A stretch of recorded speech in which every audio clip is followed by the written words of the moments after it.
In a magical and dangerous world inspired by fantasy and fairy tales, heroes are needed. Will you take the call? Today on the show, we'll be talking with James from Barrel Rider Games and Alan from Gallant Games. Stick around.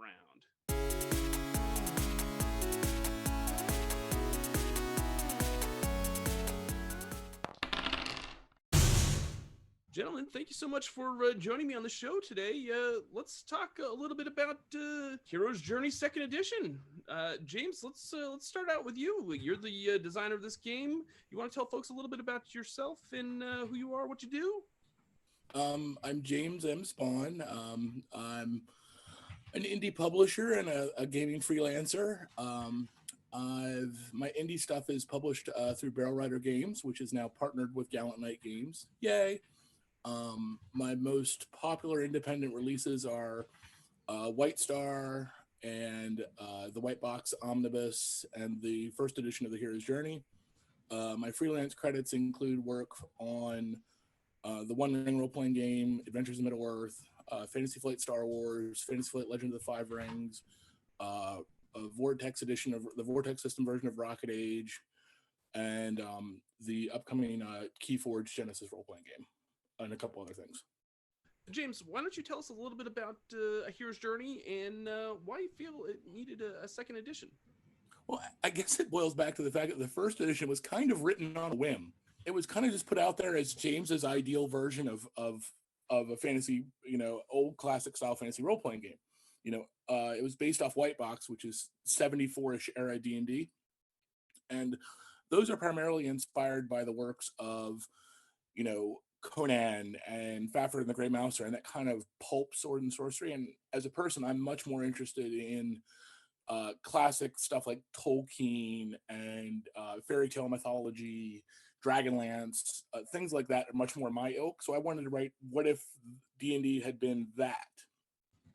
Now, Alan, this game has a target date of March 2020, which this Kickstarter is going live here in January. That's a very aggressive, expected target date. You want to talk a little bit of why that is?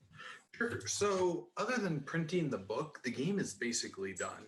It's been edited, it's been laid out, it's been proofed, all the art is done. There's just the stretch goals that are the adventures we're planning to do, and that's it. We're there. So really, the printing is the biggest cost at this point in the game. So our goal is to get everything done up to that point, and then come to Kickstarter saying, here's where we need to finish bringing this project to reality. So, Alan, the stretch goals for this campaign are structured a little bit different than your usual Gallant Games projects. You want to tell us a little bit about how they differ from your usual projects that you have on Kickstarter? Yeah, so what we're doing here is, because the core book is done, all of the stretch goals are PDF delivery, so we don't have to delay a finished product. We can put a further target date out for those, and we can kind of let them happen as they happen, and then we can collect them into a print product later for backers, and use DriveThruRPG to provide an at-cost code or something like that. Let's talk a little bit about the pledge levels. You've got starting right out, you've got a $15 PDF version, which I always really like, especially for international backers. That way they can get the game without having to pay a whole lot for shipping and everything, and they can still get a copy. $25 gets a PDF and a soft cover. There's also a $25 retailer pledge. Do you want to talk a little bit about that, Alan? Sure. So local stores are super important to the long-term health of a game.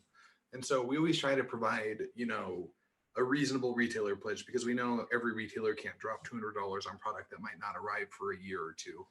And so by doing these smaller focused retailer pledges, we're able to support local stores while still using Kickstarter to fund the small business. You have a $40 ultimate pledge level, which is going to give you a hardcover, just like the one that James had on display earlier. Very nice. I love hardcover copies of games. Plus, it's going to give you the PDF and all the stretch goals. So, James, if folks want to know more about Barrel Rider Games, where should they go? The three best places are the Barrel Rider Games Facebook page, the official Gallant Game fan group page, because if I post it on Barrel Rider, I usually post it there too.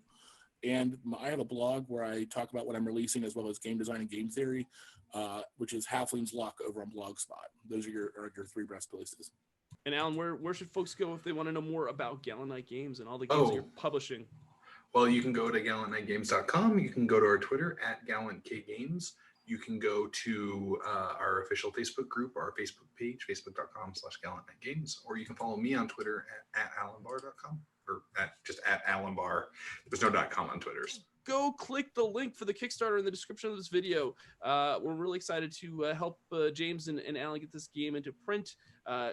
It's going to be a really quick turnaround time for folks that are going to back this project. So I'm really, really excited about it. All right, folks, this has been Victory Condition Gaming, because winning shouldn't be the only victory condition when you get to the table. We'll see you next time. Bye now.